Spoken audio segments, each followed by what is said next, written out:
Upacara bendera hari Senin tanggal 14 Februari 2022 dimulai.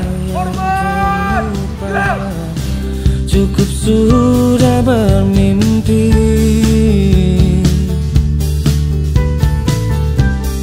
kini asaku memutih. Tujuan kami datang ke sini mengambil alih menjadi inspektur upacara pagi-pagi ini, yang tak lain adalah ingin memberikan sedikit wejangan atau masukan supaya adik-adik lebih berhati-hati dalam menggunakan sosial media.